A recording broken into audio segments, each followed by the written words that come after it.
आज हम लोग यहाँ आए हुए बच्चों, हम लोग आए हुए हैं कि आप लोग जिस भी परिस्थिति में रहते हैं उसमें दो रास्ते हैं कि हम लोग रोना रो सकते हैं कि हम लोग की परिस्थिति खराब है, या फिर परिस्थिति को बदल सकते हैं। तो जिस परिस्थिति में भी हम लोग हैं, मैं आपको बता दूं कि मैं भी सरकारी स्कूल से पढ़ा हुआ हूँ, तो हम लोग जिस स्थिति में रहते हैं वहाँ से कैसे ग्रो कर सकते हैं, अपने परिवेश को कैसे बेहतर बना सकते हैं, उसके लिए हमारे 4 बच्चे रिसर्च किया है। ये लोग आपको बताएंगे कि स्वच्छता कैसे रखना है, पानी जो बारिश का पानी है उसको हम कैसे अपने घर के लिए खेतों के इस्तेमाल कर सकते हैं। जो कचरा हमको सोचते हैं कचरा हमारे दूसरे घर फेंकता है, दूसरे घर में फेंकता है, उस कचरे को कैसे उपयोग करके अपने काम से बना सकते हैं और कैसे उससे भी हम लोग और अमीर और बेहतर हो सकते हैं। और आज फिलहाल प्रथम से स्टार्ट करें। प्रथम अभी आगे तो देखिए, हम लोग जिस स्थिति में अभी रहते हैं इसमें क्या है कि हमारे पास संसाधनों की कमी है, लेकिन ऐसा नहीं है कि संसाधन नहीं है तो हम लोग कुछ नहीं कर सकते। अभी साइंस इतना डेवलप हो चुका है कि आप लोग छोटे छोटे कामों की मतलब छोटे छोटे सामान से आप लोग इतना मतलब फायदा हो सकता है कि आप लोग सोच नहीं सकते। तो इसीलिए हम लोगों ने एक रिसर्च किया है जिसमें क्या है कि हम लोगों ने कुछ टॉपिक्स इंक्लूड किए हुए हैं, उसको थोड़ा सा गड्ढा करके ऐसे कर करके आप लोग डिफरेंट चैनल्स बना सकते हैं, डिफरेंट बेड्स बना सकते हैं। तो इसमें क्या है कि अगर कहीं से हम लोग पानी का इनलेट लेके आते हैं तो पानी का इनलेट क्या है कि सभी फसलों में बराबर जाने वाला है। तो इससे क्या है कि सभी फसलों में बराबर पानी मिलेगा, ये नहीं कि आप लोग कहीं ज़्यादा पानी इकट्ठा हो रहा है, कहीं से पानी जा ही नहीं रहा है। तो इसमें क्या कर सकते हैं कि आप लोग फरो बेड्स बनाएंगे, इससे पानी बराबर जाएगा। प्लस अगर कहीं पे फ्लड आ रहा है या फिर क्या है कि कहीं पे पानी से ज़्यादा पानी आ रहा है तो क्या कर सकते हैं, आप एक ब्लॉकेज बनाएंगे। अगर चाहे तो आप इस ब्लॉकेज को हटा सकते हैं। कब हटा सकते हैं? जब आपके पास फ्लड का सिचुएशन हो, यानी कि ज़्यादा पानी होता है, उसको काट के हटा सकते हैं ताकि हमारा जो क्रॉप है उसको नुकसान ना पहुँचे। इससे क्या है कि अब अगर आप लोग ऐसा करते हैं तो इसके फायदे क्या क्या है? जो हमारे पास रेन वाटर हार्वेस्टिंग के बाद जो हमारे पास जो वाटर कलेक्ट होगा उसमें 36% वाटर यूज होगा, जो कि हमारा जो रेन वाटर है उससे काफ़ी बचत होगी। तो ये मॉडर्न एग्रीकल्चर में आ जाता है। प्लस आप लोग जो मेन क्रॉप प्रोड्यूस कर रहे हैं उसका मान लीजिए जो यील्ड है यानी उत्पत्ति है वो बहुत ही कम है, तो आप लोग उसके यील्ड को कैसे बढ़ा सकते हैं? इसको बढ़ाने के लिए साइंटिफिक तरीका ये है कि आप 4 से 5, ज़्यादा नहीं, 4 से 5 मटर के पौधे क्या होता है कि उसको इंग्लिश में इट्स कॉल्ड लेज्यूमिनस प्लांट्स। लेज्यूमिनस प्लांट्स क्या होता है कि उसमें जो है ना सॉइल में एक गैस होता है नाइट्रोजन, तो प्लांट्स को तो नाइट्रोजन चाहिए, लेकिन वो प्लांट्स नाइट्रोजन जो है वो प्लांट्स का कि डायरेक्ट एटमॉस्फेयर से नहीं ले सकता। नाइट्रोजन अगर प्लांट्स को चाहिए तो उसको सॉइल के थ्रू लेना पड़ता है कल्चर के बाद। अब क्या है कि मॉडर्न एग्रीकल्चर तो हम लोगों ने कर लिया, तो मॉडर्न एग्रीकल्चर के लिए बेसिकली हमें क्या चाहिए होता है? पानी चाहिए होता है। तो हम लोग रेन वाटर हार्वेस्टिंग कैसे कर सकते हैं, कैसे एफिशिएंट तरीके से कर सकते हैं, वो हमें आदित्य बताइए।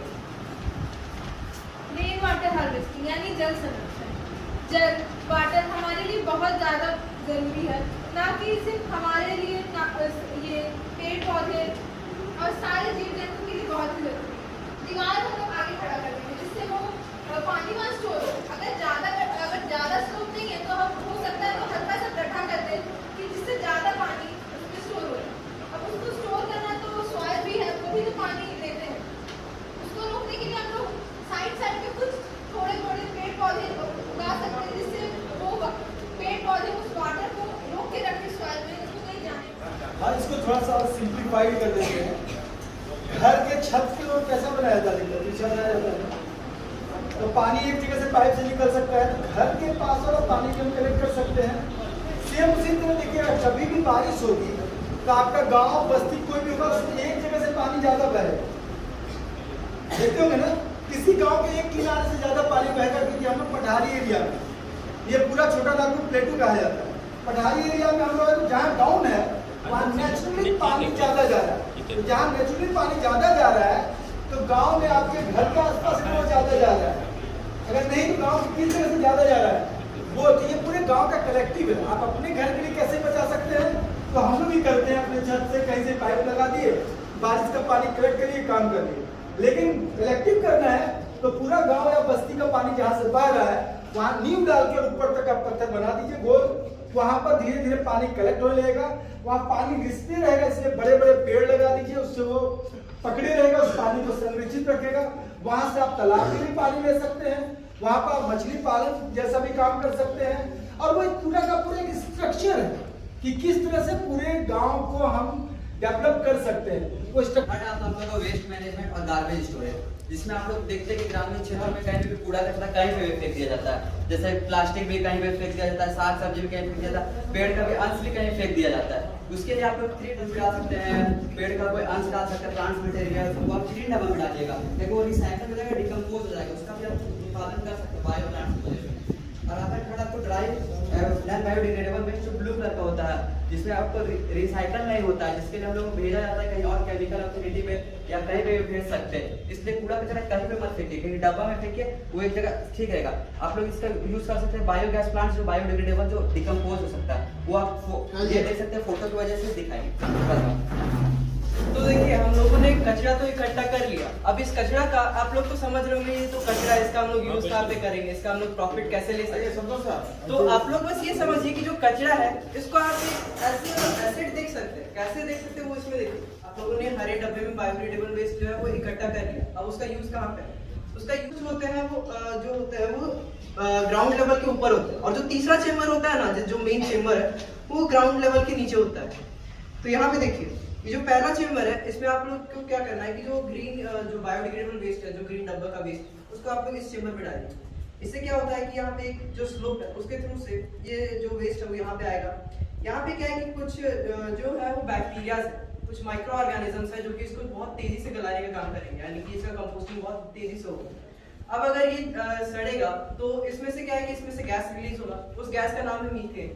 तो मीथेन क्या है कि यहाँ पे आके इकट्ठा हो जाएगा, जो हम लोग चेम्बर बना है यहाँ पे आके इकट्ठा हो जाएगा। और इस चेम्बर में क्या करना है आप लोग को एक इनलेट निकालना है, इनलेट यानी कि पाइप। अगर आप चाहें तो इसमें नोजल लगा सकते हैं। क्या है कि अगर आप नोजल के थ्रू आप जब भी चाहे मीथेन गैस का इस्तेमाल कर सकते हैं। तो मीथेन गैस यहाँ से निकल, अब जो कचरा जो गीला बचा हुआ है हमारे पास यहाँ पर, इसका यूज कहाँ पे है? इसका यूज देख लीजिए आप, जो तीसरा चेम्बर है यहाँ से आप इसको निकाल सकते हैं। इसका यूज आप लोग कम। इससे पहले आनंद शुरू करें, मैं थोड़ा सा इसको जो इन्होंने समझाया उसको थोड़ा सिंप्लीफाई करें। ये एक लाइन है कि आम के आम गुठलियों के दाम, यानी जो हम खाए और कचरा है वो भी काम आए। तो यहाँ पर जो है जो कचरा इन्होंने कहा कि अब मीथेन गैस है, तो फिजिक्स में है कि energy neither be created not be destroyed, it changes form. तो अब एक एनर्जी डिस्ट्रॉय हो गया, पूरा उसका मीथेन गैस भी निकल गया। अब जो बच गया है वो फिर कहाँ काम आएगा? वो फिर खाद में काम आ जाता है। आप इधर से स्लो में डाल रहे हैं, इधर इकट्ठा हो रहा है, बीच से गैस निकल गया, वो भरते जा रहा है, इस साइड तो खुला हुआ है। अब यहाँ से आप उसको निकालते भी जाइए और उसको खाद के रूप में तो ऑर्गेनिक फार्मिंग हो जाएगा, हम लोग के हेल्थ के लिए काफी अच्छा रहेगा। और आगे की बात अब जैसे कि हम लोग रोज स्कूल आते हैं, रोज खेलते हैं, रोज हंसते हैं, क्यों? क्योंकि हम स्वस्थ हैं। अगर हम स्वस्थ नहीं रहते तो अभी हम किसी हॉस्पिटल में पड़े हुए हो गई है, जिससे हमारी फ्यूचर जनरेशन को न्यूट्रिशन की कमी है। जैसे कि प्रथम ने बताया बायोगैस प्लांट, उसका जो वेस्ट बचा बायोडिग्रेडेबल वेस्ट, उसको अगर हम खेत में डायरेक्टली डालें तो नेचुरली रूप से खेत का प्रोडक्शन बढ़ सकता है, हमें कम मात्रा में ज़्यादा पैदावार हो सकती है। और वही रही बात साफ सफाई की, अगर जैसे कि अगर हम कोई गाय मवेशी को साफ करते हैं तो उनकी जो चमड़ी है उनमें बहुत सारी गंदगियां रहती है, जिसे अगर हम हाथ से साफ करें तो हमारे हाथ में बहुत सारे बैक्टीरिया लग सकते हैं, जिससे हमें इन्फेक्शन हो सकता है। इसीलिए हम बता रहे हैं कि ग्लव ब्रश यूज करें। ग्लव ब्रश होता है, इतना लंबा रहता है, यहाँ पे रेशे निकले हुए रहते हैं, जिससे हम अगर हम साफ करें तो गाय मवेशी भी साफ हो जाएंगे आसानी तरीके से और हमें कोई इन्फेक्शन भी नहीं होगा। आगे बात तो देखिए साइंस जो है वो सिर्फ इतना तक ही लिमिटेड नहीं है, आप लोग इसमें एडिशनल प्रॉफिट्स भी गेन कर सकते हैं। वो कैसे? देखिए जो हमारा मॉडल है वो कुछ इस प्रकार से दिखेगा। अगर आपका फार्म यहाँ पे है तो आप लोग को फार्मिंग करने से पहले क्या करना होता है, कुछ वीड्स हटाने पड़ते हैं, कुछ अनवांटेड प्लांट्स होते हैं जो कि हमारे मेन क्रॉप्स को खराब कर देते हैं, तो आप लोगों को तो उनको हटाना पड़ेगा। तो उसका यूज कहाँ पे है? तो देखिए अगर आप लोग के पास कहीं तालाब है तो आप लोग वहाँ पे क्या कर सकते हैं कि केज बनाइए जिसमें आप अपना पोल्ट्री फार्म खोल सकते हैं। उसमें पोल्ट्री फार्म भी नहीं तो अगर आपके पास कुछ मुर्गियाँ ही हैं तो आप उसको वहाँ कर दीजिए, कुछ ही मुर्गी। तो क्या कीजिए कि यहाँ से आप लोग बीट्स ले लीजिए और मुर्गियों को दे दीजिए, तो यहाँ से आपका बीट्स हट जा रहा है, प्लस आपका जो मतलब कि जो पोल्ट्री फार्म खुला है उनको क्या है कि उनका चारा मिल जा रहा है। अब ये जो मुर्गियाँ जो ग्रो कर रही हैं आप उनके अंडे बेच करके पैसा कमा सकते हैं, प्लस यहाँ पर जो उनका वेस्ट प्रोड्यूस हो रहा है वो केज के थ्रू कहाँ पे जा रहा है आप लोग देख सकते हैं, तो वो केज के थ्रू पॉन्ड में आ रहा है, तालाब में आ रहा है। तो तालाब में आपके पास मछलियाँ हैं, तो अगर वो उनका जो वेस्ट है ना वो मछलियों के लिए बहुत ही ज़्यादा अच्छा होता है। तो इससे क्या होता है कि मछलियाँ काफ़ी तेज़ी से ग्रो करती है। तो आप लोगों को देखिए यहाँ पे वीट हट जा रहा है, फील्ड में फ़ायदा हो रहा है, मुर्गियाँ तेज़ी से ग्रो कर रही हैं, आप लोग उनके अंडे बेच करके पैसा कमा लीजिए। मछलियाँ ग्रो कर रही हैं, आप लोग मछलियाँ बेच करके पैसे कमा सकते हैं। इतना सुने, मैं देखना चाहता हूँ कि अगर सुने तो कुछ समझे या नहीं समझे, क्योंकि बहुत बच्चे क्या होते हैं पेसिव बैठते हैं। एक बात याद रखना, जब हम यहाँ बोल रहे हैं तो हम लोग का ज्ञान कुछ खास बढ़ नहीं रहा है, क्योंकि हम जो जानते हैं वो बोल रहे हैं। लेकिन जब हम कहीं बैठ कर सुनते हैं तो कुछ न कुछ ऐसा जरूर मिल जाता है जो कि हम नहीं जानते। इसलिए गुड लिसनर बनो। जब कहीं बैठो तो सोचो कि समय जब जा ही रहा है तो कुछ सीख ले। मैं क्लास में बच्चों को बोलता हूँ कि एक गुरुजी अपने शिष्य के साथ जा रहे थे, बहुत बुद्धिमान गुरु। शिष्य एक बार पूछा कि असली अवसरवादी गुड अपॉर्चुनिस्ट किसको कहते हैं? तो गुरुजी कुछ नहीं बोले। नदी किनारे किनारे मेड़ पे जा रहे थे, सवाल आगे बढ़े तो फिर पूछा तो गुरुजी उसको ढकेल दिए, पानी में गिर गया। बोले गुरुजी नहीं आता तो पानी में ढकेल दिए। तो बोले कि बेटा सुबह से नहाया नहीं था, ये हमको मालूम है, जब गिर गया तो ठीक से नहा के निकलो। नहा के निकलो तो यही है अपॉर्चुनिटी कि जो गलती से भी नदी में गिर पड़े तो नहा वहा के निकलो। यानी आप गलती से भी यहाँ बैठ गए हैं तो मन में ये मत सोचिए अरे यार पढ़ाई छूट गया, यहाँ क्यों बैठे हैं। जब बैठे सोचिए क्या सीख सकते हैं। लाइफ में ग्रो करना है तो जिस परिस्थिति में वहाँ क्या सीख सकते हैं वो एटीट्यूड रखिए, तभी आप सीखिएगा बेहतर ढंग से, समझे। और कोई प्रश्न है आपने तो पूछिए, जितना आपने सीखा उसमें कोई प्रश्न मन में आया तो पूछिए। किसी के मन में कोई प्रश्न कि सर आपने इतना कुछ बोले लेकिन वो ये नहीं समझ में आया तो पूछ सकते है। किसी के पास कोई क्वेश्चन? तो हम लोग समझे कि हम लोग अच्छा समझा लिए हैं, ऐसा समझे। तो आप लोग एक कसम लीजिए कि अपने घर के आसपास सफाई रखिएगा, वाटर हार्वेस्टिंग वाटर को थोड़ा ठीक रखिएगा।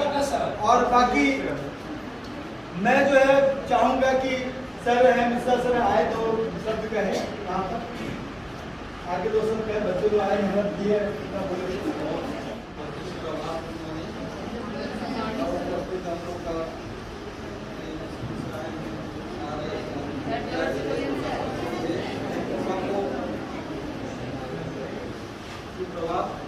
आपको जो मौका अभी मिला है, जो कि ये बहुत जगह में मित्र रह चुके हैं, अभी मित्र हैं, और ये इस तरह का सामाजिक कार्य का साथ जुड़े हुए हैं। जैसे कि आपका गांधी ग्राम में भी उनका बहुत काम रहता है, और फ्री में वो गरीब बच्चा लोग को पढ़ाते भी हैं और सामाजिक कार्य का साथ जुड़े हुए हैं। तो आपको भी आज जो मौका मिला जो वो डीएवी स्कूल से कुछ बच्चे को 4 बच्चे को लेकर आए, आपको कुछ नया से सिखाने का अवसर प्राप्त आप लोगों को हुआ, तो इसको ध्यान दीजिएगा। और उसका साथ साथ तो क्या बोले, आप भी थोड़ा सा प्रयास कीजिएगा कि उसको भी हम कैसे प्रोजेक्ट का रूप में ले, उसका आपका ज्ञान भी बढ़ेगा और हम लोग का विद्यालय का भी नाम थोड़ा सा इसी माध्यम से आगे हो रहा है। ऐसे तो आप लोग प्रोजेक्ट बनाते हैं, लेकिन ये नया चीज आपको जो मिला है उसको आपको जहाँ पे रहते हैं वो भी काम में आएगा, स्कूल में भी काम आएगा, और आप आस पास पड़ोस में भी इस चीज को सिखा सकते हैं। तो इसीलिए जो सर बताए नया चीज हम उम्मीद करते आपको काम में आएगा और इसको थोड़ा ध्यान से लगाने के लिए कोशिश कीजिएगा। धन्यवाद।